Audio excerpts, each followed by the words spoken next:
मेरे प्यारे देशवासियों, आज हम सब 80वां स्वतंत्रता दिवस मना रहे हैं। आज हर दिलों की धड़कन वंदे मातरम के नाद से गूंज रही है। आज हर घर तिरंगा है, हर मन तिरंगा है और देश उत्साह और उमंग के साथ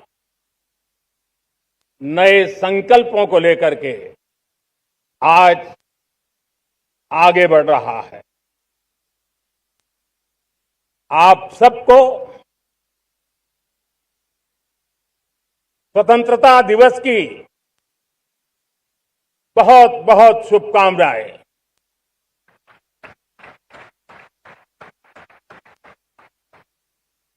देश आज उन महान सपूतों का पुण्य स्मरण करती है जिन्होंने देश की आजादी के लिए त्याग बलिदान की पराकाष्ठा की। अपने तप, त्याग और बलिदान से आजादी के एकमात्र लक्ष्य को लेकर के अपनी पूरी जिंदगी खपा दी। पूज्य बापू समेत सभी स्वातंत्र्य सेनानियों को बलिदान की महान परंपरा जगाने वाले महान क्रांतिकारियों को आज मैं श्रद्धापूर्वक नमन करता हूं।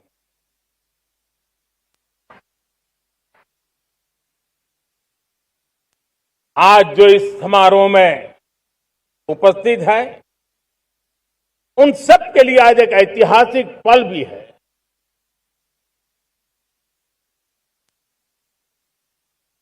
आजादी के बाद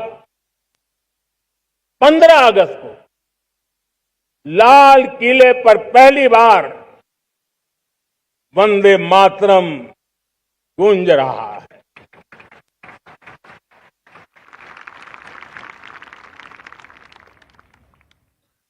आज जब हम देश के लोग वंदे मातरम के 150 वर्ष मना रहे हैं तो इससे बड़ा उत्तम अवसर क्या हो सकता है। मेरे प्यारे देशवासियों, पिछले दिनों देश के कुछ हिस्सों में बाढ़ का प्रकोप रहा, भूस्खलन का प्रकोप रहा, अनेक परिवार प्रभावित हुए। उनके दुख दर्द को हम भली भांति अनुभव करते हैं। पीड़ित परिवारों को मैं विश्वास दिलाता हूं कि हम और पूरा देश उनके साथ खड़े हैं। मेरे प्यारे देशवासियों, कोई भी राष्ट्र तब महान बनता है, तब अपनी सिद्धियों को प्राप्त करता है जब अपने सपनों, अपने संकल्पों और अपने सामर्थ्य के दम पर आगे बढ़ता है। मेरे देशवासियों, अब छोटे सपनों से चलने वाला नहीं है। हमें बड़े सपने, क्योंकि बड़े सपने हमारी सोच को भी विस्तार देते हैं, हमारी सोच की क्षितिज को विस्तृत करते हैं। हमारे संकल्प दृढ़ होने चाहिए, जब संकल्प दृढ़ होता है तो कठिनाइयों से, आपदाओं के बीच से रास्ते निकालने का सामर्थ्य अपने आप उभर करके आता है। और मेरे प्यारे देशवासियों, हमारे संकल्प भी ऊंचे होने चाहिए, क्योंकि जब सपने ऊंचे होते हैं, संकल्प ऊंचे होते हैं, तो हमारे सामर्थ्य की ऊंचाई भी बढ़ती है, हमारे प्रयासों की ऊंचाई भी बढ़ती है, और तब जाकर के हम सपनों को साकार कर सकते हैं। मेरे प्यारे देशवासियों, आज भारत ने भी एक बहुत बड़ा सपना देखा है, दृढ़ संकल्प के साथ देखा है।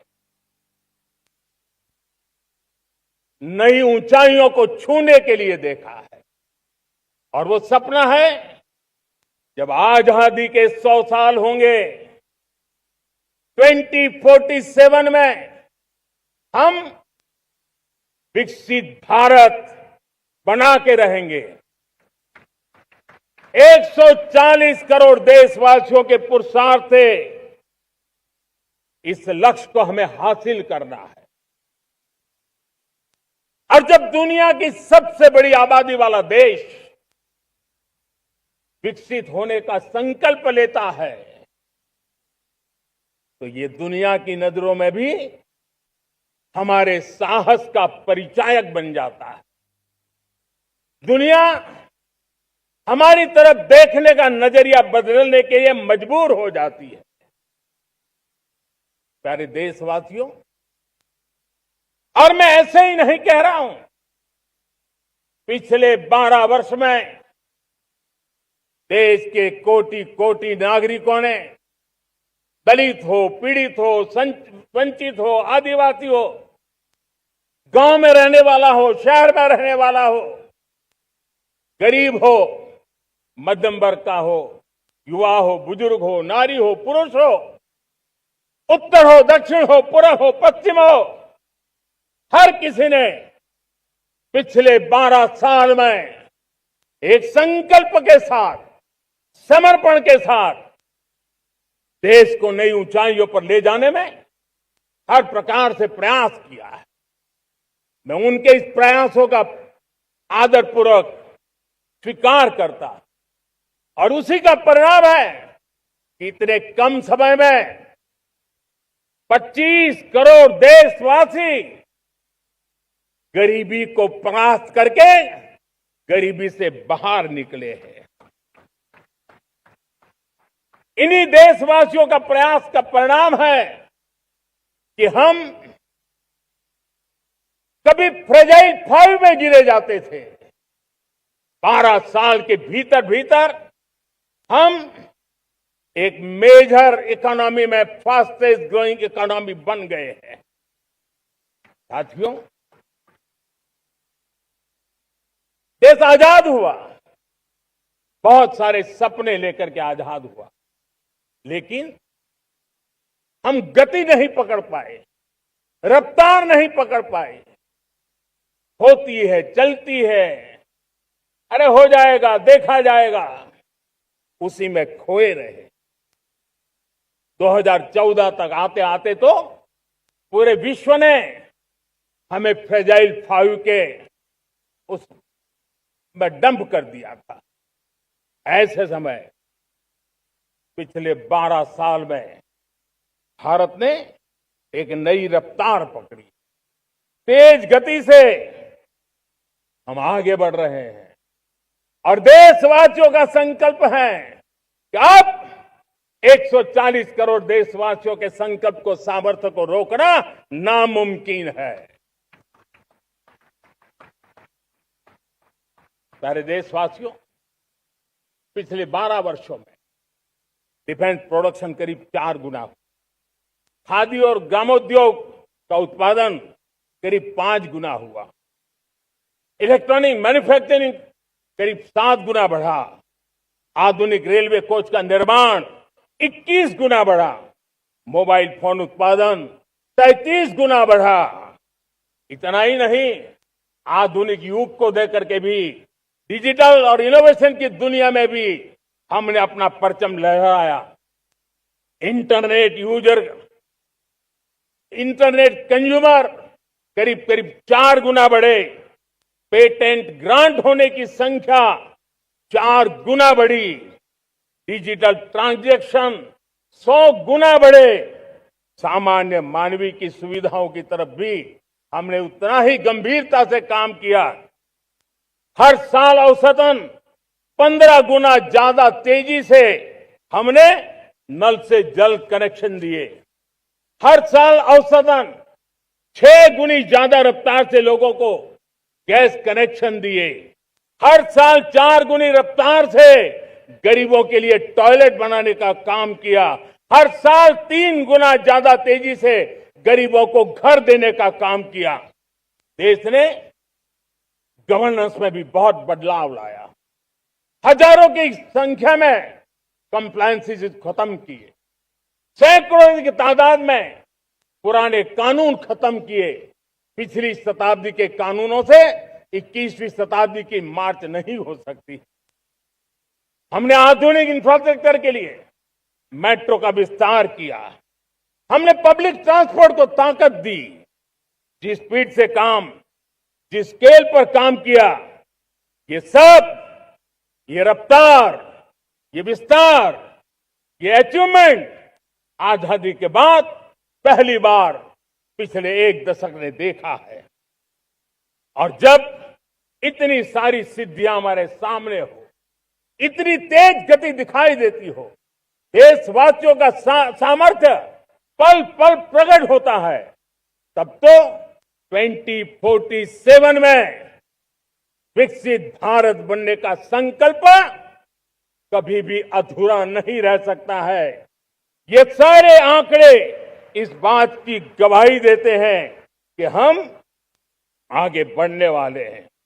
मेरे प्यारे देशवासियों, लेकिन उसके लिए आत्मविश्वास की जरूरत होती है, आत्मगौरव की जरूरत होती है, और साथ साथ आत्मनिर्भर भारत होना भी बहुत जरूरी होता है।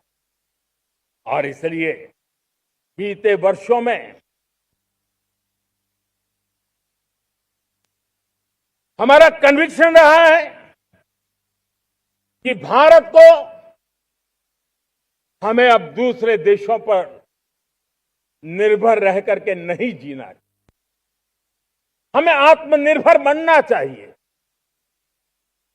दुनिया में बहुत कुछ मिलता है, सस्ता मिलता है, जल्दी मिल सकता है, लेकिन उससे हमारा सामर्थ्य तैयार नहीं होता, न हमारे सामर्थ्य की कसौटी होती है। और इसलिए हमें भी अपनी क्षमताओं को बढ़ाना है। अपने हितों की सुरक्षा हमें खुद को करनी है। और इसलिए आत्मनिर्भर भारत का संकल्प बहुत दृढ़ता के साथ हम लेकर के आगे बढ़ रहे हैं।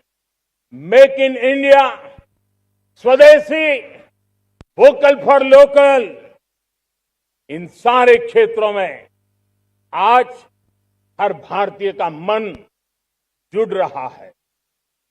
मेरे प्यारे देशवासियों, मैं आपको एक उदाहरण देता हूं सेमीकंडक्टर का।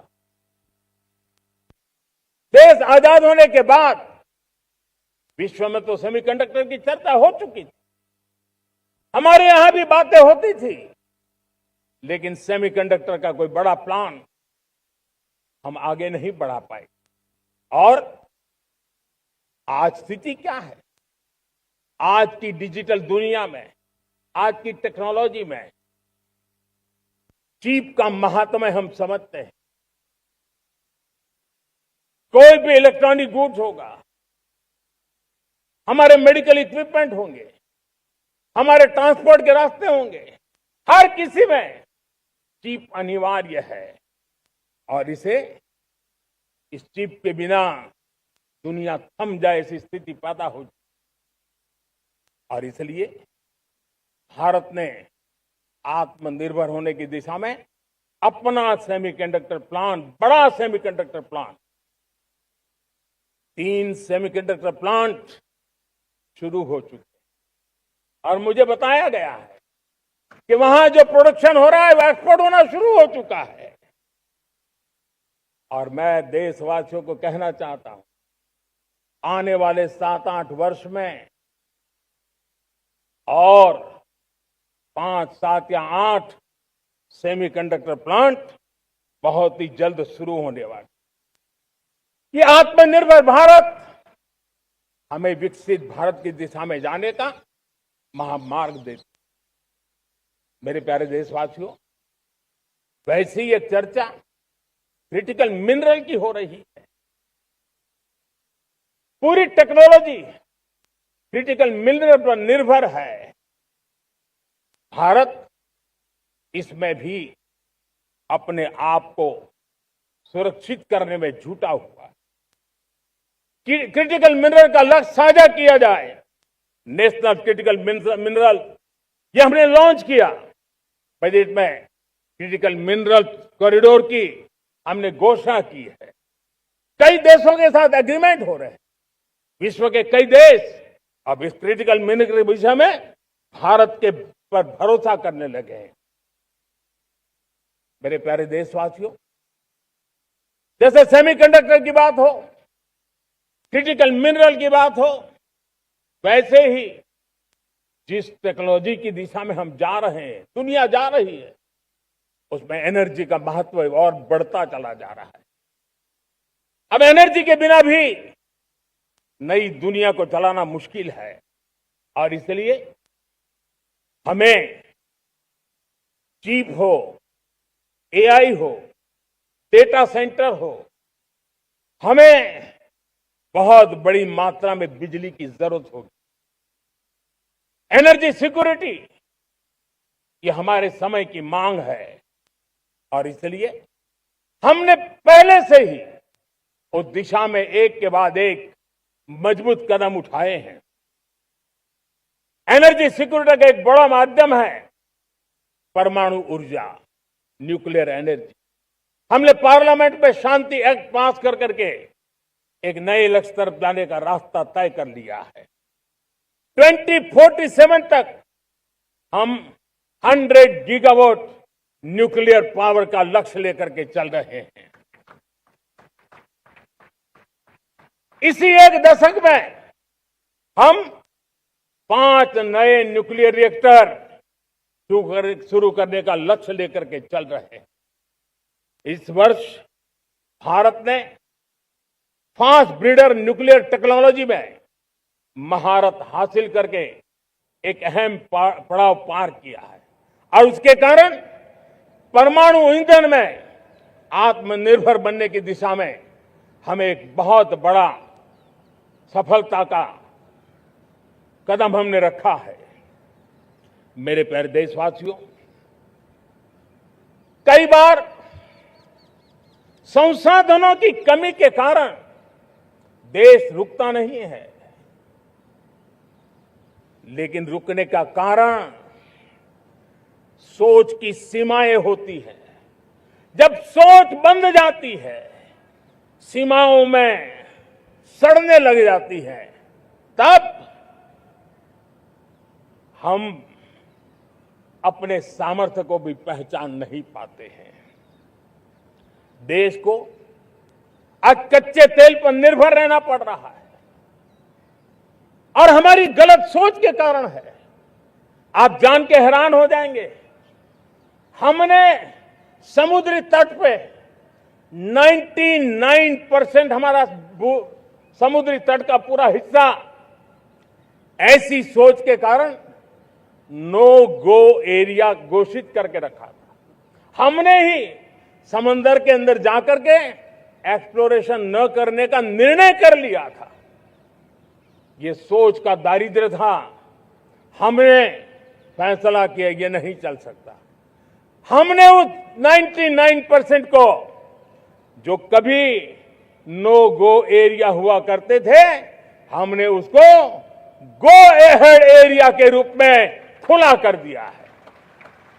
और अब हम समुद्र के भीतर भी एक्सप्लोरेशन करने की और नए नए भंडार खोजने की दिशा में हम प्रवृत्त हैं, हम प्रयास कर रहे हैं।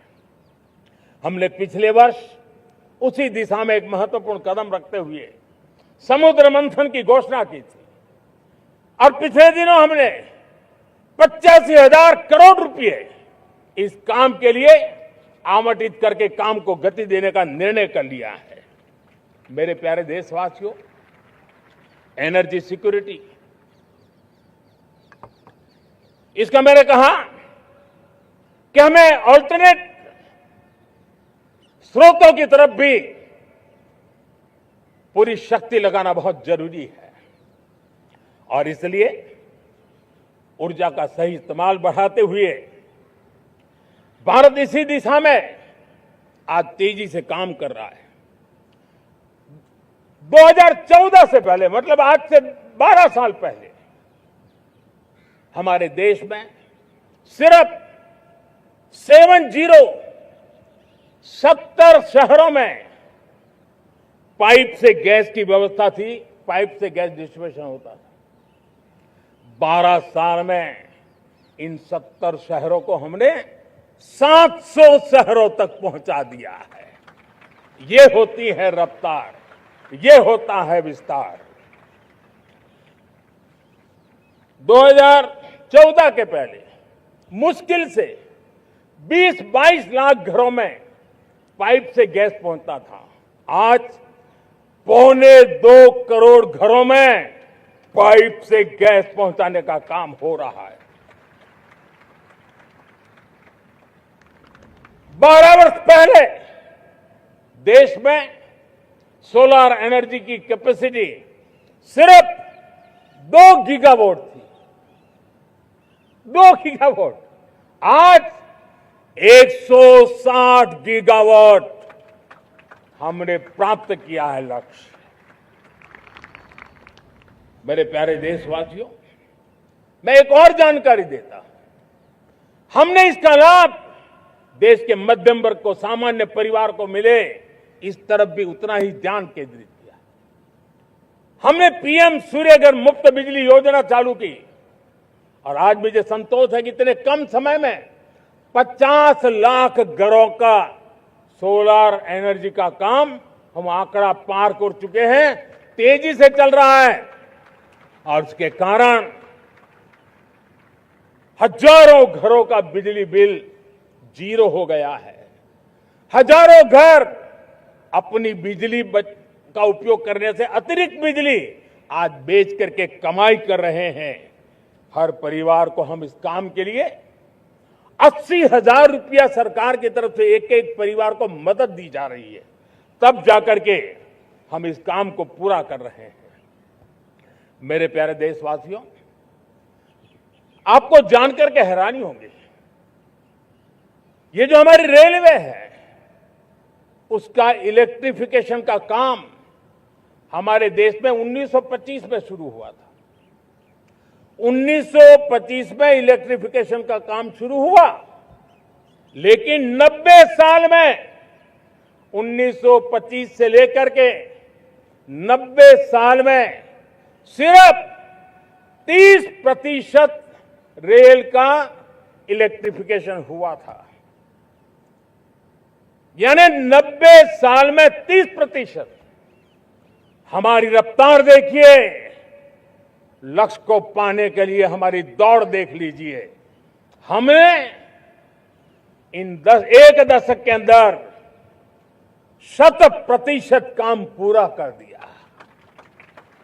90 साल में 30%, 10 साल में 70%, ये होता है काम। और इसके कारण डीजल जो हमें बाहर से लाना पड़ता है उसकी बचत हुई, बिजली से हमारी ट्रेनें चली, पर्यावरण को फायदा होने लगा। मेरे प्यारे देशवासियों, हम यहां से नहीं रुके हैं, हम दुनिया के अंदर पीछे रहना नहीं चाहते। पिछले दिनों आपने खबर सुनी होगी, भारत ने ईंधन का नया क्षेत्र को भी छू लिया है। देश ने पहली हाइड्रोजन से चलने वाली ट्रेन शुरू कर दी है और मुझे खुशी है, ये सबसे लंबी ट्रेन है और सबसे ताकतवर ट्रेन है और दुनिया में हाइड्रोजन ट्रेन के क्षेत्र में भी भारत ने अपना झंडा गाड़ दिया है। प्यारे देशवासियों, पिछले 10-12 साल हम लगातार 2047 के लक्ष्य को पाने के लिए दौड़ रहे हैं, एक के बाद एक सोपान सिद्ध कर रहे हैं। हमने सोचा भी नहीं था कि हमें इसमें भी कुछ मुसीबतों का झेलना पड़ेगा। पिछले 10-12 वर्ष में कितने संकटों का सामना करना पड़ा। कोरोना जैसी वैश्विक महामारी ने पूरी दुनिया को चिंता में डाल दिया था, सारी व्यवस्थाएं चरमरा गई थी। कोरोना से बाहर निकले, युद्ध की विभीषा की खबरें आने लगी, कहीं यूक्रेन तो कहीं पश्चिम एशिया, हर जगह पे तनाव का माहौल। और पता नहीं भविष्यवेत्ताओं ने तो न जाने क्या क्या घोषणाएं कर दी थी। देश को डराना, देश को भयभीत रखना, देश को चिंतित रखना, इसी में कुछ लोगों को आनंद आता है। वैक्सीन नहीं मिलेगी, कोविड में लोग बचेंगे नहीं, कुछ भी नहीं होने वाला। वेस्ट एशिया का क्राइसिस आया, पेट्रोल पंप पे पेट्रोल नहीं मिलेगा, गैस नहीं मिलेगा, डीजल नहीं मिलेगा, फर्टिलाइजर नहीं मिलेगा। सारी दुनिया भर की अफवाहें फैला करके भारत के लोगों को भयभीत करने का, डराने का, चिंता के अंदर डुबो देने का कुछ लोगों को आनंद आ रहा था। लेकिन देश ने देख लिया कि पिछले 10-12 साल की सुविचारित योजनाएं रंग ला रही है और हम इतने बड़े संकट के बावजूद भी नागरिक देवो भव के मंत्र को लेकर के जीते हुए भारत ने जो तैयारियां की थी, एक के बाद एक कदम उठाया था। सोचा नहीं था कि संकट आएगा, लेकिन उस संकट के समय में ये सारी चीजें काम आ गई और आज देश में गैस भी है, पेट्रोल भी है, यूरिया भी है। हम अपनी ताकत के ऊपर खड़े हो रहे, चल रहे। मेरे प्यारे देशवासियों, दुनिया के इन संकटों का प्रभाव हर किसी पर हुआ, हम भी अछूते नहीं है। यूरिया के दाम दुनिया में 3,000 रुपया पहुंच गए एक बोरी का। आज भी हम मेरे देश के किसानों को वो बोझ सहने के लिए मजबूर नहीं कर रहे हैं।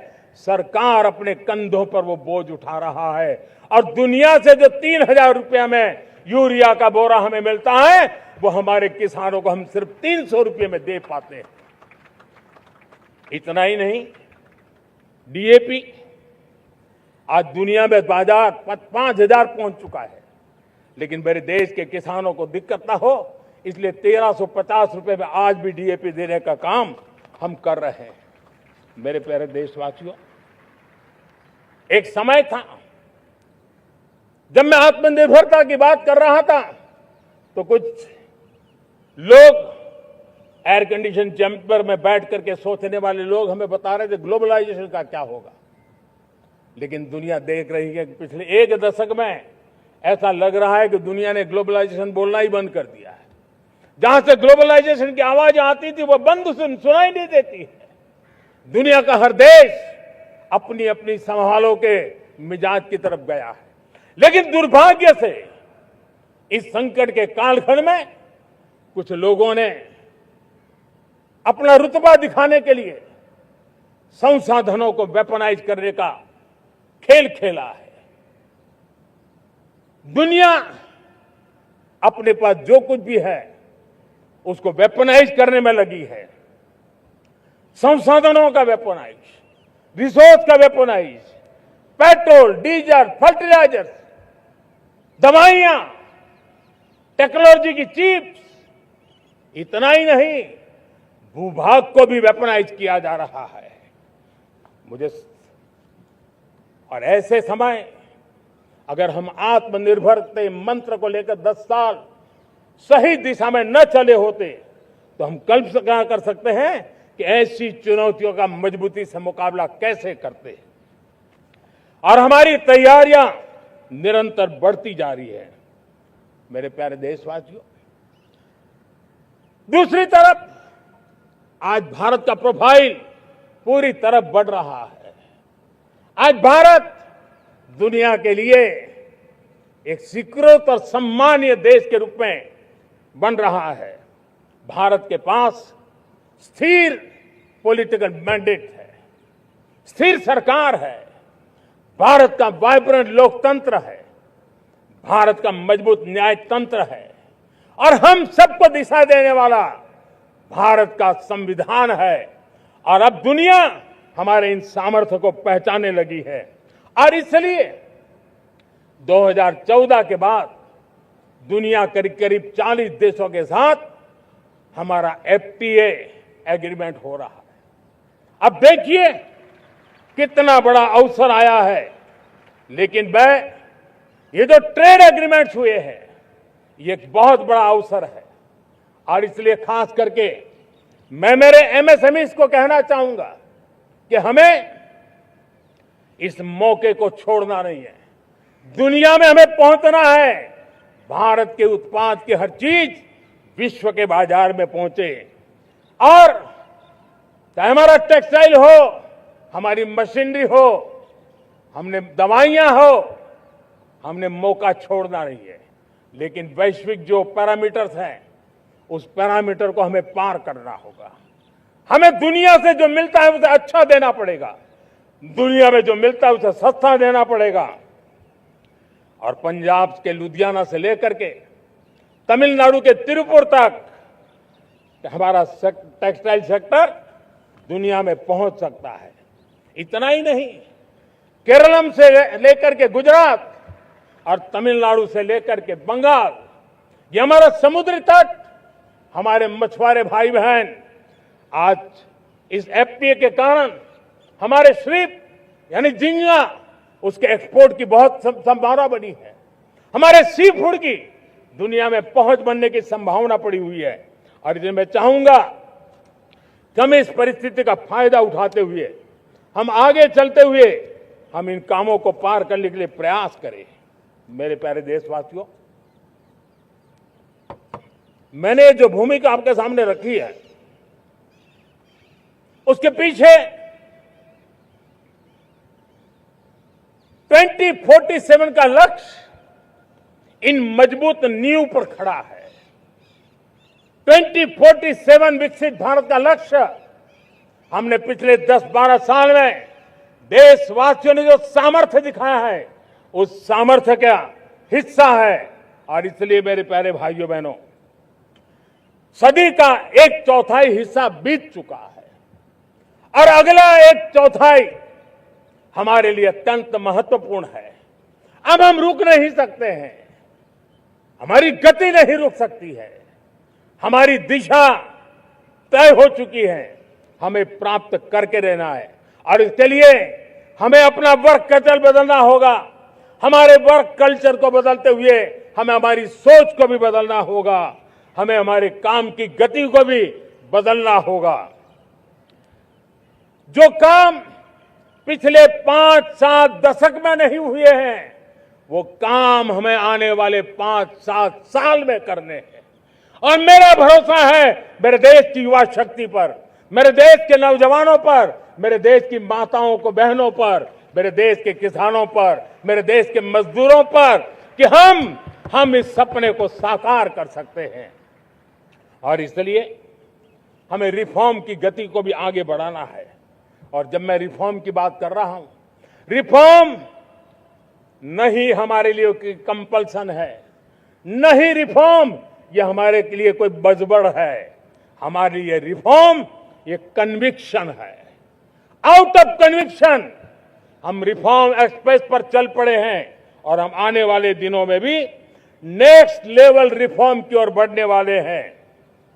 और इसलिए सरकार, समाज, उद्योग, उत्पादक, किसान, हर किसी ने अपनी ट्रेडिशनल व्यवस्थाओं में रिफॉर्म करना पड़ेगा, सोच में रिफॉर्म करना होगा, अपने लक्ष्यों को रिफॉर्म करना होगा।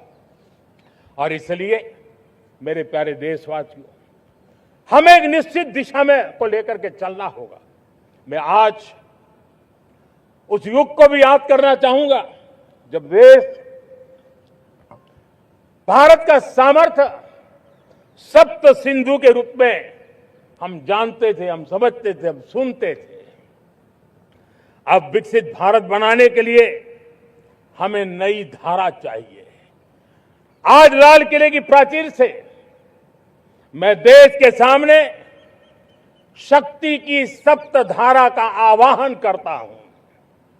आने वाले 5-7 साल में जो पिछले 5-7 दशक में नहीं हुआ, वो सप्त धारा के सामर्थ्य से, शक्ति से हम देश को नई ऊंचाई, नई गति देंगे और नए लक्ष्यों को पार करने वाला सामर्थ्य देंगे।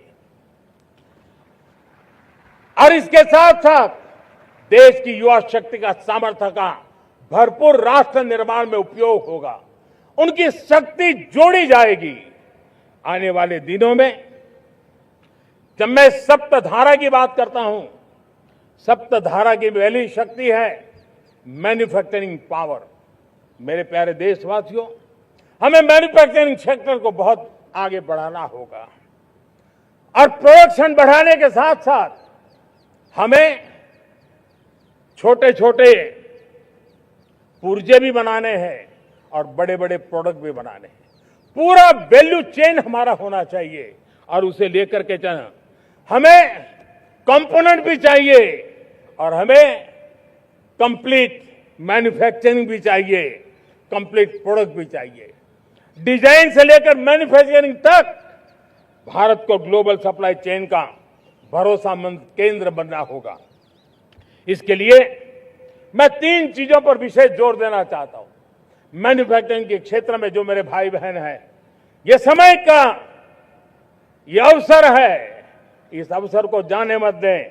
और इसके लिए हमें कॉस्ट, क्वालिटी और स्केल, इसके विषय में वैश्विक मानदंडों से खरा उतरना पड़ेगा।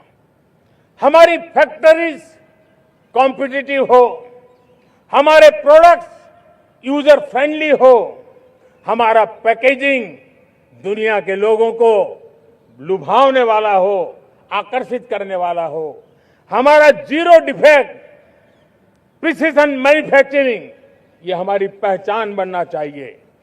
हर मैन्युफैक्चरर, हर एंटरप्रेन्योर, हर एमएसएमई से मैं कहना चाहता हूं, ग्लोबल मार्केट में हमारी पहचान विश्वसनीयता और गुणवत्ता के आधार पर होनी चाहिए। क्वालिटी के संबंध में नो कॉम्प्रोमाइज, और इसलिए हमारा मंत्र क्वालिटी, क्वालिटी, क्वालिटी होना चाहिए। यही हमारा ग्लोबल ब्रांड वैल्यू बनेगा। मेरे प्यारे देशवासियों, इस सप्तधारा की दूसरी शक्ति है कृषि और फूड प्रोडक्शन, फूड प्रोसेसिंग। हमें इस दिशा में आगे बढ़ना होगा। हमारे किसानों ने, अब दुनिया के बाजार खुल चुके हैं, एफपीए के कारण हमें एक बहुत बड़ा मार्केट मिल रहा है। हमें वहां पहुंचना है, हमें उस जगह को हाथ लगाना है। हमें खेत से लेकर एक्सपोर्ट मार्केट की ओर जाना होगा। हमारे पारंपरिक खान पान हो, हमारे मिलेट्स हो, हमारे मसाला हो, हमारे फल हो, फूल हो, क्या कुछ नहीं है हमारे पास, वो ग्लोबल ब्रांड्स बनने चाहिए। हमारे किसान केमिकल फ्री खेती को बल देंगे, दुनिया में इनकी मांग और बढ़ने वाली है। और जो ग्लोबल पैरामीटर्स के अंदर हर प्रकार से सिद्ध होने वाले हमारे एग्रो प्रोडक्ट होंगे, तो दुनिया में हम आसानी से पहुंच पाएंगे। मेरी सप्तधारा की तीसरी शक्ति है टेक्नोलॉजी और इनोवेशन। मेरे प्यारे देशवासियों, आज जमाना एआई का है, क्वांटम का है, स्पेस का है, रोबोटिक्स का है, डेटा सेंटर्स का है। पूरी तरह एक नया क्षेत्र खुल चुका है और इमर्जिंग टेक्नोलॉजी ये भी हर पल हमें चुनौती दे रही है। और इसलिए देश को दुनिया के लिए मार्केट नहीं बना देना, हमें इनोवेशन का हब बनना है। हमने यूपीआई और डिजिटल पब्लिक इंफ्रास्ट्रक्चर में लोहा मनवा लिया है, हमारी ताकत का परिचय करवा दिया है। अब भारत को डिजिटल पब्लिक टेक्नोलॉजी उसको भी दुनिया के कोने कोने तक पहुंचाना है। भारत को नेक्स्ट जनरेशन कम्युनिकेशन टेक्नोलॉजी में लीड करना है। मेड इन इंडिया 6G हर कोने में पहुंचे, ये हमारा लक्ष्य होना चाहिए और हमें उसमें तेजी करनी चाहिए और इसके लिए हमारा प्रयास कम नहीं होना चाहिए। सप्तधारा की चौथी शक्ति है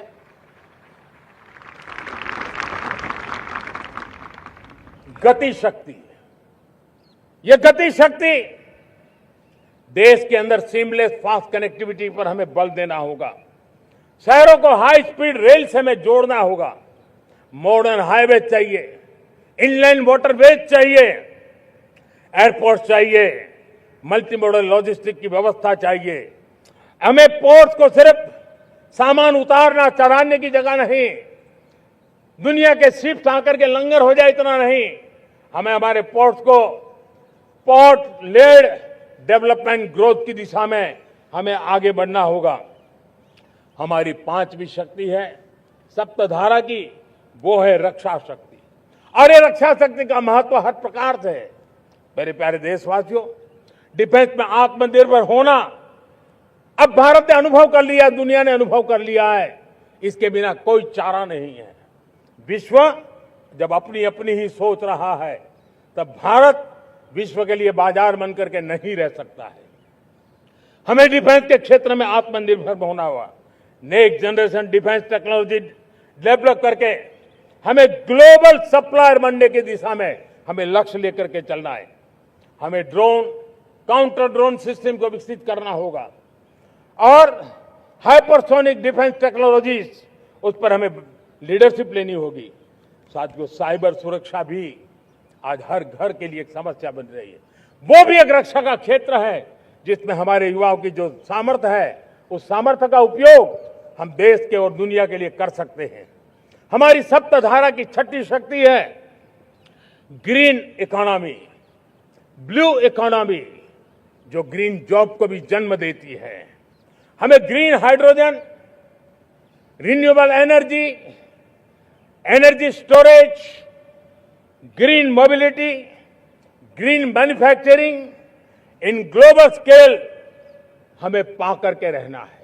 हमें दुनिया जब ग्लोबल वार्मिंग की चर्चा करती रहती है, हम रास्ते खोजते रहते हैं, हम समस्याओं का समाधान दे रहे हैं और भारत ये ग्रीन मूवमेंट का बहुत बड़ा सामर्थ्य लेकर के चलिए। भारत के पास ब्लू इकोनॉमी के लिए भी बहुत बड़ा अवसर है। बहुत बड़ा लंबा हमारा कोस्ट लाइन है। ब्लू इकोनॉमी के लिए बहुत बड़े अवसर है। फिशरीज है, कोस्टल टूरिज्म है, ओशन टेक्नोलॉजी है। ऐसे कितने ही क्षेत्र हैं जिसमें हम आगे बढ़ सकते हैं। मेरे प्यारे देशवासियों, भारत सप्तधारा की जब बात करके लेकर चला है, तब हमारी सातवीं धारा है और दुनिया के लिए इसका अपना भी एक महत्व है और वो है भारत का सॉफ्ट पावर। भारत के सॉफ्ट पावर की ताकत है। आज योग ने पूरी दुनिया को भारत के साथ जोड़ के रखा हुआ है। योग दुनिया के लिए एक ऊर्जा बनता जा रहा है, भारत के लिए विश्वास का बड़ा कारण बनता जा रहा है। जिस भारत के पास आस्था के केंद्र हो, जिस भारत के पास आयुर्वेद हो, जिस प्रकार से भारत के पास होलिस्टिक हेल्थ केयर की व्यवस्था हो, हील इन इंडिया का मूवमेंट हो, हम दुनिया के अंदर हमारे सामर्थ्य को लेकर के जा सकते हैं। हैंडीक्राफ्ट हो, संस्कृति हो, हमारी फिल्में हो, हमारा क्रिएटिव वर्ल्ड हो, वीएफएक्स हो, हमारा एनिमेशन हो, हमारी गेमिंग हो, डिजिटल कंटेंट हो, क्रिएटिव वर्ल्ड के अंदर भारत अपना रुतबा दिखा सकता है। हमने उसको वैश्विक सामर्थ्य के रूप में विकसित करना होगा। आज भारत ने वेव समिट को एक बहुत बड़ी ताकत दी है। दुनिया धीरे धीरे भारत का ये जो world audio visual and entertainment summit है, उसकी राह देखता रहता है और वो भारत के सॉफ्ट पावर को, भारत के क्रिएटिव दुनिया को परिचित करेगा। मेरे प्यारे देशवासियों, भारत के पास विशाल वन्य संपदा है। हमारे पास 100 से ज्यादा नेशनल पार्क है, क्षमता बहुत है, लेकिन विदेशी टूरिस्टों को आकर्षित करने में हम कम पड़े हैं। हमें मौका है हमारे सॉफ्ट पावर के माध्यम से दुनिया के टूरिस्टों को भारत के लिए आकर्षित करने का। हमारा सामर्थ्य हमें दुनिया को दिखाना है। हम ये काम आरा से करें और हम जल्द से जल्द हम इन लोगों, आज दुनिया में स्पोर्ट्स की जो है वो भी एक बहुत बड़ा भारत के प्रति आकर्षण का केंद्र। दुनिया के स्पोर्ट्स इवेंट भारत में क्यों ना हो। कॉन्स्टेंट इकोनॉमी बहुत बढ़ रही है, देश के नौजवानों का आकर्षण है। विश्व का हर कोई कलाकार चाहता है कभी न कभी भारत की धरती पर अपना कॉन्सर्ट करे। ये एक बहुत बड़ा अवसर है, हमें इसको मोबिलाइज करने के लिए व्यवस्थाएं खड़ी करनी होगी।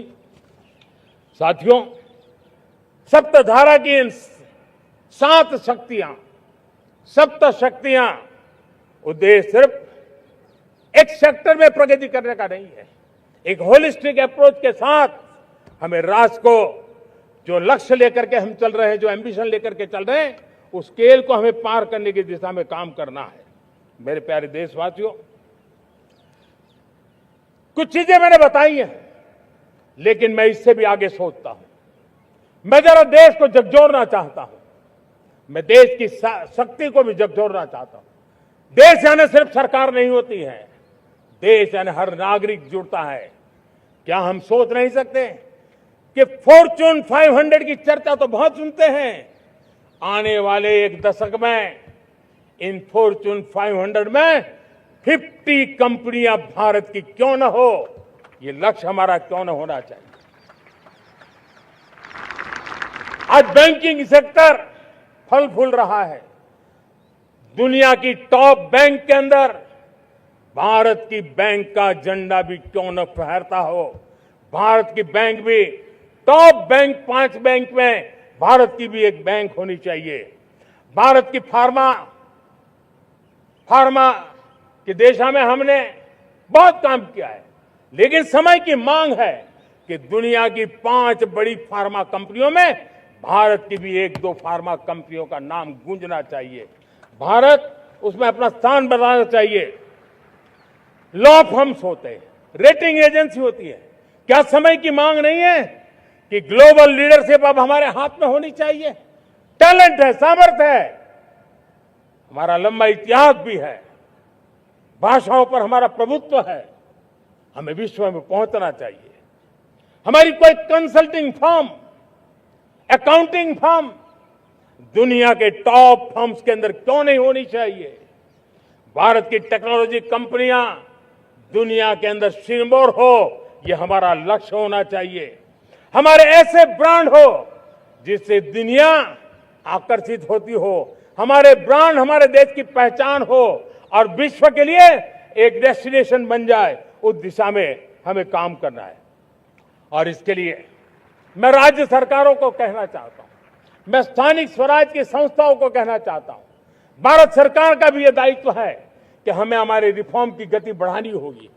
हमें 2047 के लक्ष्य के अनुरूप हमारी व्यवस्थाओं को विकसित करना होगा। हमें बीते हुए काल के नीति नियमों से नहीं चल सकते, हमें आने वाले सपनों के हिसाब से नीति नियमों को गढ़ना होगा और इसको अगर हम करेंगे तो मुझे पूरा विश्वास है और मैं देशवासियों को भरोसा देता हूं, इसी रास्ते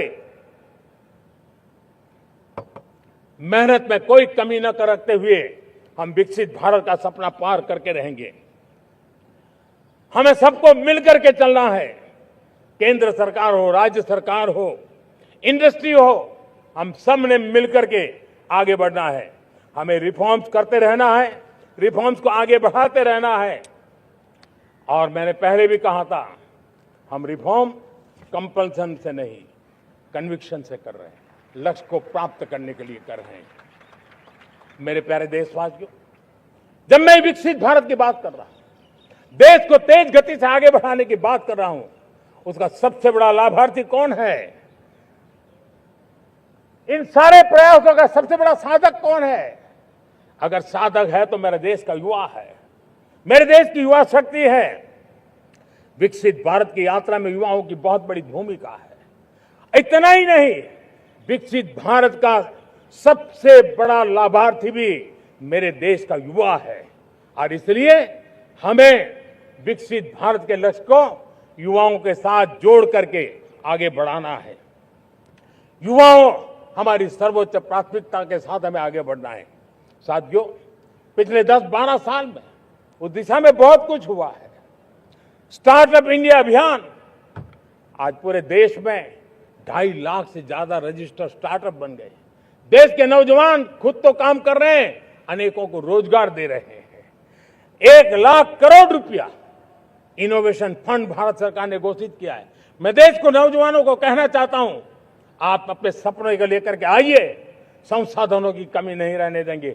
1 लाख करोड़ रुपया आपके दिल दिमाग को सामर्थ्य देने का एक व्यवस्था हमने कर दी है।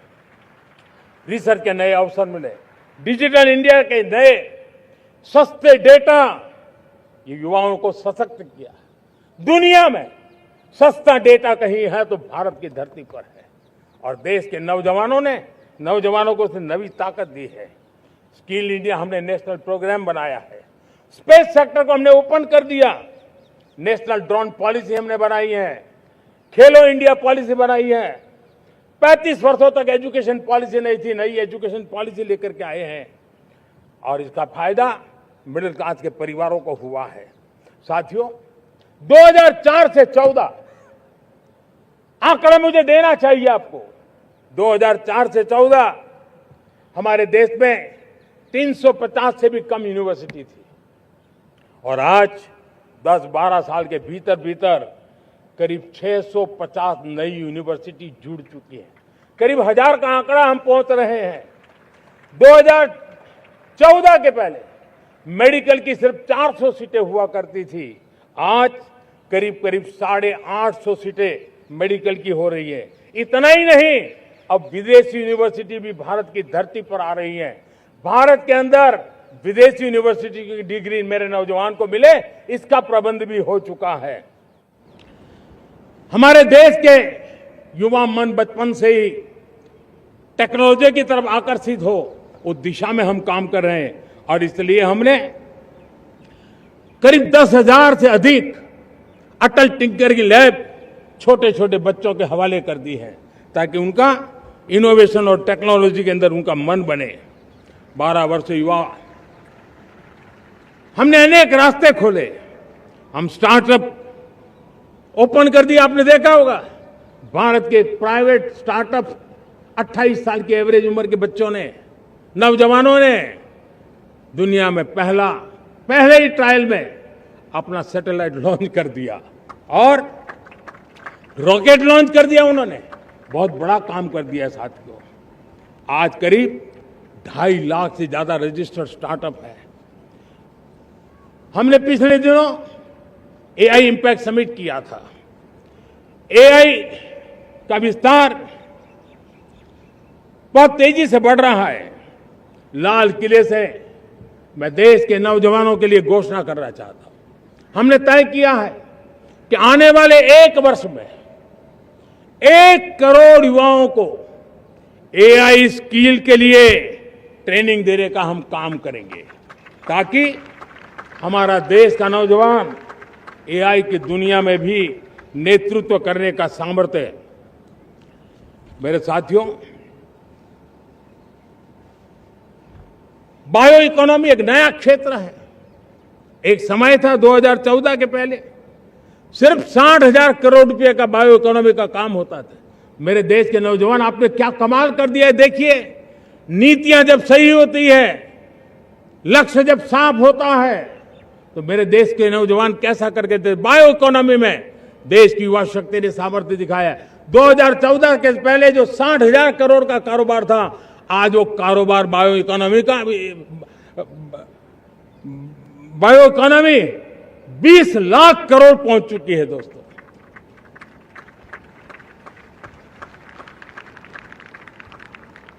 दो 2009-10 का कालखंड था, सिर्फ 25 लाख इलेक्ट्रिक व्हीकल हमारे देश में बिके थे। 1.5 लाख इलेक्ट्रिक व्हीकल बिके थे 2009-10 में। 1.5 लाख इलेक्ट्रिक व्हीकल। इस 25-26 में 25 लाख इलेक्ट्रिक व्हीकल बिके हैं।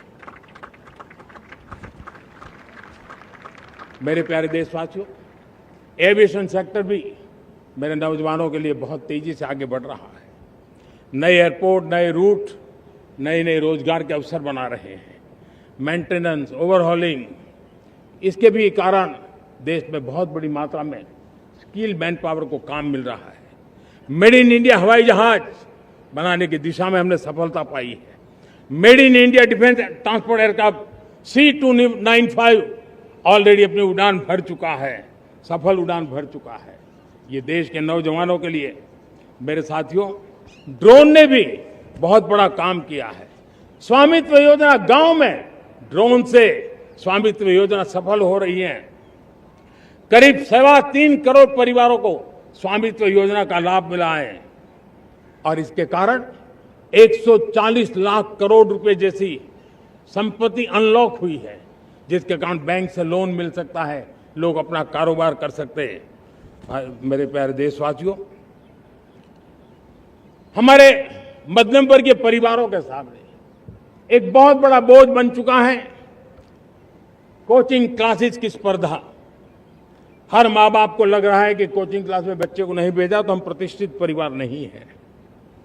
इन गरीब और मिडिल क्लास परिवारों की हम चिंता करते हुए हजारों करोड़ रुपए का उनका खर्च है वो भी बचे, बेटे भी अपने आसपास रह सके, उनकी देखभाल हो सके, परिवार पर आर्थिक बोझ न आए। और इसलिए हमने युवाओं के लिए विभिन्न परीक्षाओं की फ्री ऑनलाइन कोचिंग हमने करने का निर्णय किया है।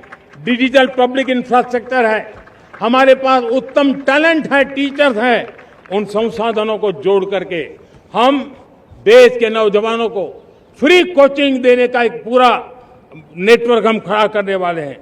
मेरे प्यारे देशवासियों, मैं हमेशा कहता आया हूं, जो खेले वो खिले। जब मैं खेले वो खिले की बात कर रहा हूं, तब मेरे प्यारे देशवासियों, आज भारत खेल की दुनिया में अपनी जगह बना रहा है। अब खेल के पोडियम में भारत का राष्ट्रगीत सुनाई देता है, भारत का राष्ट्रगान सुनाई देता है, भारत का तिरंगा झंडा लहराता दिखाई नजर आ रहा है। टॉप्स योजना ने बहुत बड़ी सफलता पाई है। खेलो India games, university games, winter games, beach games, sports infrastructure, sports के लिए कोचिंग, स्पोर्ट्स मेडिसिन, स्पोर्ट्स के लिए न्यूट्रिशन, इन सारे विषयों में भारत अब महारत करने की दिशा में आगे बढ़ रहा है। नौजवानों के लिए पूरा नया क्षेत्र, खिलाड़ी न बन सके तो उसकी सपोर्ट सिस्टम में भी बहुत बड़ा क्षेत्र खुल रहा है। स्पोर्ट्स की दुनिया में भारत का प्रदर्शन बेहतर होता रहा है और हम 2036 में ओलंपिक के मजबूत दावेदार बनकर के आगे बढ़ रहे हैं और 2030 में कॉमनवेल्थ गेम्स को भारत होस्ट करने वाला है। और मेरे साथियों, दुनिया में जो ओलंपिक की खेल होते हैं, करीब 40 प्रकार के गेम होते हैं और करीब 350 साढ़े 350 स्पर्धाएं होती हैं ओलंपिक में। और आपको जानकर के दुख होगा मेरे देशवासियों, मेरे नौजवानों, मैं आपको चुनौती देता हूं, मैं आह्वान करता हूं, मैं आपकी मदद चाहता हूं। 350 जितने स्पर्धाओं में भारत 2/3 खेलों में कहीं होता ही नहीं, हमारी मौजूदगी नहीं होती, हम क्वालिफाई नहीं होते हैं। हमने तय किया है कि 2036 में जो ओलंपिक होगा, हम चाहते हैं कि वो भारत में हो, लेकिन 2036 में जिन विधाओं में आज भारत खेलता नहीं है, जिन विधाओं में भारत क्वालिफाई नहीं करता है, जिन स्पर्धाओं में भारत ने छोड़ के रखा है, 3/4 हिस्सा हमारे इंतजार कर रहा है। भारत उस पर बल देगा और इसके लिए हम टैलेंट हंट का एक अभियान भी चलाना चाहते हैं। हमें अगर 2036 के लिए खिलाड़ी चाहिए तो आज जो 5 साल, 10 साल, 15 साल की उम्र के नौजवान हैं, बेटे हैं, उनके तरफ ध्यान देना होगा, उन बेटियों पर ध्यान देना होगा। और इसलिए 5 से 15 उम्र के बच्चों में खेल प्रतिभा ढूंढने के लिए गांव गांव, शहर शहर, स्कूल स्कूल एक टैलेंट हंट का अभियान चलाया जाएगा। बच्चों की प्रतिभा को देखा जाएगा और फिर उनको स्पेशल ट्रेनिंग दे करके देश के लिए खेलने वाले अच्छे खिलाड़ी बनाए जाएंगे। मेरे प्यारे युवा, देश के सामने, देश के नौजवानों के सामने नशा एक बहुत बड़ा संकट बनता जा रहा है। नशा मुक्त भारत ये हम सबका सामूहिक दायित्व होना चाहिए। हमारे उज्जवल भविष्य के लिए हमारी युवा पीढ़ी मजबूत हो, हमारा युवा सामर्थ्य हमारे देश के लिए काम आए, इसलिए नशा मुक्त भारत।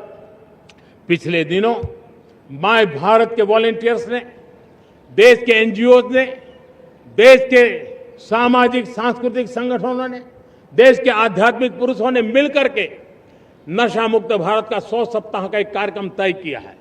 100 सप्ताह तक एक अभियान चलने वाला है। मैं हर परिवार को कहना चाहता हूं कि आप भी इस अभियान का हिस्सा बने, आप इसके साथ जुड़िए और देश के नशा मुक्त भारत के सपने को पूरा करने के लिए आप आगे आइए।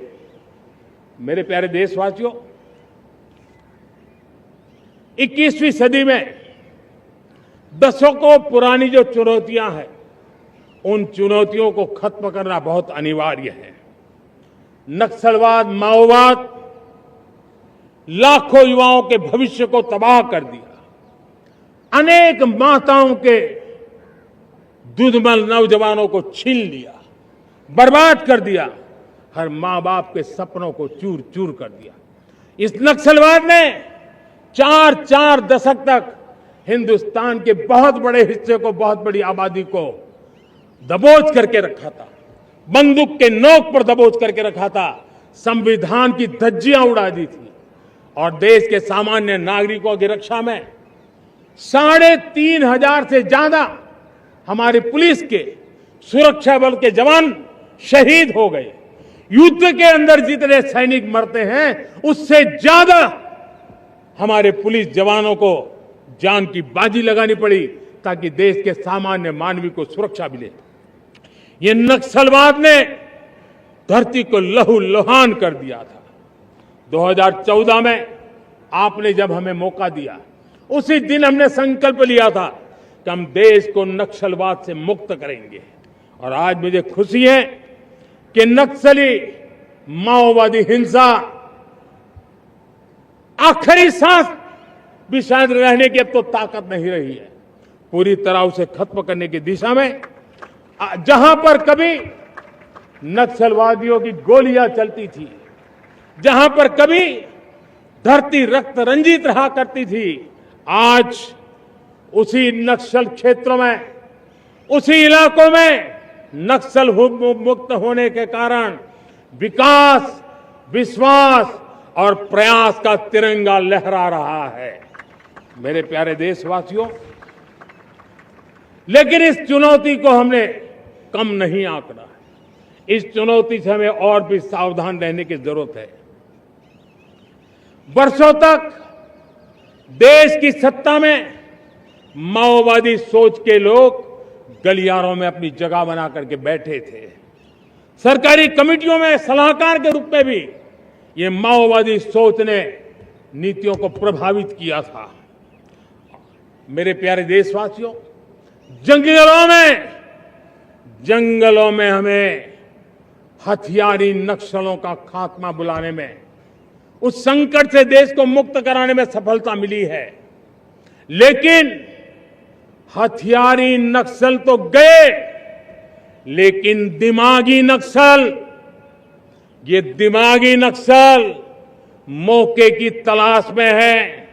हिंसा, अराजकता के वो रास्ते खोज रहे हैं, समाज को गलत राह पर घसीटने के लिए भांति भांति के दांव कर रहे हैं। इन दिमागी नक्सलियों को पहचानना होगा, इन दिमागी नक्सलियों को आइसोलेट करना होगा और राष्ट्र को विकसित राष्ट्र बनाने की मुख्य धारा की ओर देश की युवा पीढ़ी को जोड़ना होगा। मेरे प्यारे देशवासियों, सुरक्षित भारत बनाना हम सबका दायित्व है। चुनौती सीमा के भीतर हो या सरहद से बाहर, भारत हर परिस्थिति के लिए तैयार है। आज युद्ध का नेचर बदल रहा है। अब युद्ध सीमा पर ही होता है, गारंटी नहीं है। आज युद्ध सीमा के अंदर कहीं रिफाइनरी पे जाकर के, कहीं बैंकिंग सेक्टर को जाकर के, कहीं डेटा सेंटर को जाकर के, एक प्रकार से लड़ाई का नया रूप, इंफ्रास्ट्रक्चर तोड़े जा रहे हैं, फैक्ट्रियां तोड़ी जा रही है। हमने मिशन सुदर्शन चक्र की पिछले सालों घोषणा की थी, बहुत तेजी से उस पर काम चल रहा है।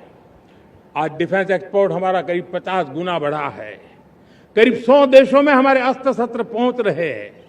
वैश्विक पटल पर भारत की प्रतिष्ठा धीरे धीरे बढ़ रही है। बदलते हुए समय में अस्त्र शस्त्र की तरफ काम करना है, सैन्य बलों का सामर्थ्य बढ़ाना है, लेकिन साथ साथ नागरिकों को भी तैयार करना होगा। पिछली शताब्दी के युद्धों के अनुरूप जो सिविल डिफेंस की व्यवस्थाएं हमारे देश में विकसित हुई है, वो कालबाह्य हो चुकी है। और इसलिए मैं आज लाल किले से घोषणा कर रहा हूं कि हम आने वाले दिनों में सिविल डिफेंस का एक वाइब्रेंट नेटवर्क खड़ा करेंगे। आधुनिक व्यवस्थाओं से उनको परिचित कराएंगे। आधुनिक संकटों से नागरिकों को रक्षा करने की क्या व्यवस्था हो सकती है, एक बहुत बड़ा वॉलेंटरी फोर्स सिविल डिफेंस का आधुनिक चुनौतियों को पार करने वाला हम बनाने वाले हैं।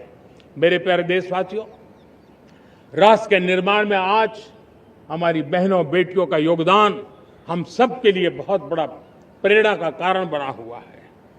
फाइटर जेट हो या सिविल एविएशन, हमारी बेटियां सबसे आगे दिखाई दे रही है।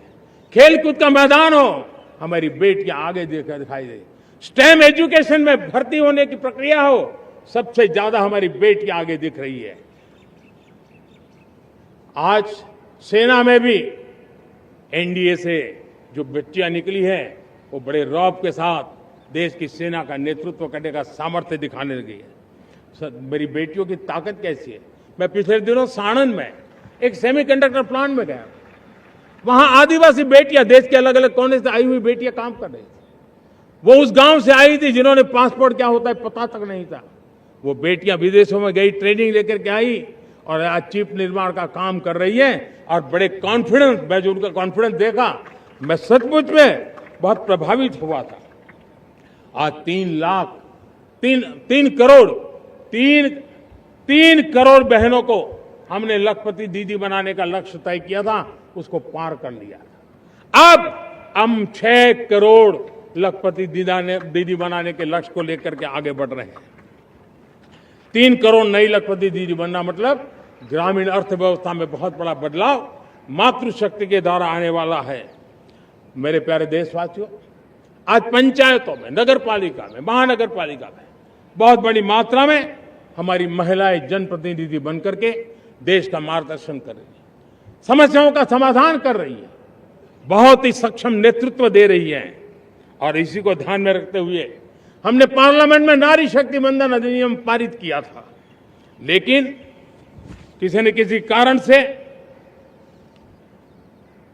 राजनीति के अखाड़े में पिछले 40 साल से ये सपना हमेशा राजनीतिक अखाड़े का शिकार हो गया है।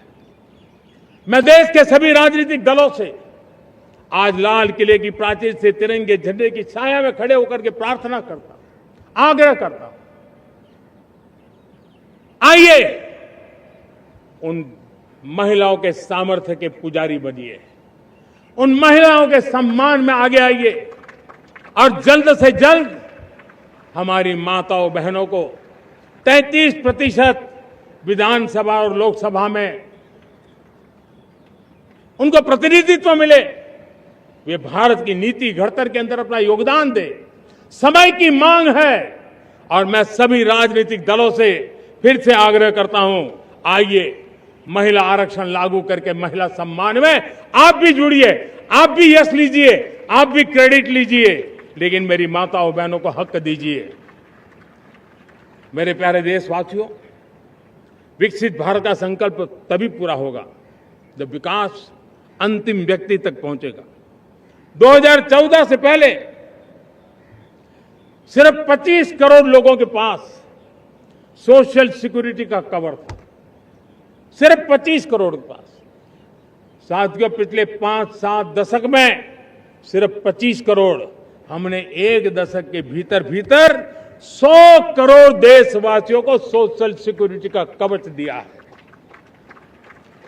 आयुष्मान भारत योजना से 70 साल की उम्र के बुजुर्गों से भी आज 5 लाख रुपए तक मुफ्त दवाई की व्यवस्था हो रही है। करोड़ों करोड़ों परिवारों को इसके कारण बहुत बड़ी सुविधा मिली है। और इस आयुष्मान कार्ड के कारण 2 लाख करोड़ रुपया जो दवाई और ऑपरेशन के पीछे खर्च होना था, वो मेरे परिवारों के बच्चे हैं। वो गरीब परिवार है, वो मध्यम वर्ग के परिवार है, उनको इतनी बड़ी।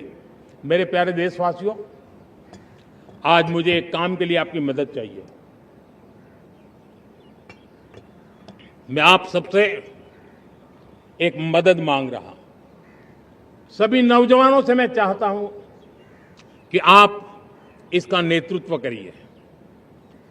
आपका 1 या 2 घंटे देश को बहुत बड़ी शक्ति देने वाले हैं। आपको लगेगा 1-2 घंटे में मैं देश की क्या शक्ति, मैं बताता हूं, आप बहुत बड़ी शक्ति बनने वाले हैं। और इसलिए हर घर में वातावरण बने। इन दिनों देश में जनगणना का काम हो रहा है, सेंसस का काम हो रहा है, गिनती चल रही है। और गिनती सिर्फ आंकड़ों से बात बनती नहीं है, उसकी बारीकियों से नीतियां बनती हैं, योजनाएं बनती हैं, देश आगे बढ़ने की अपनी रूपरेखा तैयार करता है। और इसलिए सटीक जानकारियां होना बहुत जरूरी है। कभी कभी जो सरकार की तरफ से प्रतिनिधि आते हैं वो इतनी जल्दी में होते हैं, कभी स्पेलिंग एक लिख देते हैं, कभी अलग लिख देते हैं, और इसके कारण अल्टीमेट परिणाम हमें सही मिलने में दिक्कतें आती हैं। अब जब टेक्नोलॉजी अवेलेबल है और इस बार निर्णय किया है, आप स्वयं भी जनगणना में अपनी जानकारियां अपने मोबाइल फोन से भर करके दे सकते हैं। बाद में कोई बाबू आएंगे, कोई प्रतिनिधि आएंगे, आपसे चर्चा करेंगे, लेकिन आप परिवार के सब बैठ करके अगर डिजिटली अपना रजिस्ट्री करवा दे, सारी बारीकियां, स्पेलिंग में भी गलती ना हो, कोई भी जानकारियों में गलती ना हो, आप जितनी परफेक्ट जानकारी देंगे देश को आगे बढ़ने में बहुत बड़ी मदद मिलेगी। और इसलिए मैं देश के नौजवानों को कहता हूं कि आप अपने परिवार के लोगों को बिठा करके पूरे फॉर्म को समझिए।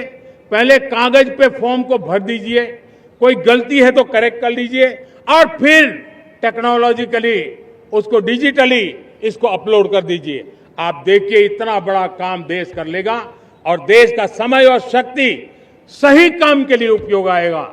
और इसलिए मेरे देश के नौजवानों को जनगणना के इस काम में सक्रियता से जुड़ने के लिए मैं आग्रह करता हूं। मेरे प्यारे देशवासियों, मैंने लाल किले से पंच प्राण की बात कही थी। इस पंच प्राण ने देश को अपने आत्मगौरव की ओर लेकर के आगे बढ़ने का, लक्ष्यों को पार करने के सामर्थ्य के साथ आगे बढ़ने का एक बहुत बड़ा संबल दिया है। हमें गुलामी की मानसिकता हर पल मिटाते ही रहना है। जिस भारत का सपना नेताजी सुभाष चंद्र बोस ने देखा था, बाबा साहब आंबेडकर ने देखा था, पंडित नेहरू ने देखा था, सरदार पटेल, भगत सिंह, सुखदेव राजगुरु ने देखा था, डॉक्टर श्यामा प्रसाद मुखर्जी ने देखा था, भगवान बिरसा मुंडा ने देखा था, ज्योतिबा फुले ने देखा था, उन सब से प्रेरणा लेकर के हम आगे बढ़े। इस संकल्प को हम दोहराए, स्वयं से ऊपर राष्ट्र का हित हो, स्वयं से ऊपर राष्ट्र का हित हो और कर्तव्य ही हमारी पहचान हो। मैं सभी देशवासियों से कहूंगा, समय हमारा है। मैं सभी देशवासियों से कहूंगा, समय हमारा है, अवसर हमारा है, संकल्प हमारा है। आइए सपनों को संकल्प बनाए, संकल्प को सामर्थ्य बनाए और सामर्थ्य को सफलता में बदल के रहे। आइए हर कदम को विकास का कदम बनाए, कदम से कदम मिलाए, मन से मन मिलाए, लक्ष्य से जुड़े रहे, एक दीप से जले दीप हजारों, आओ मिलकर विकसित भारत बनाए,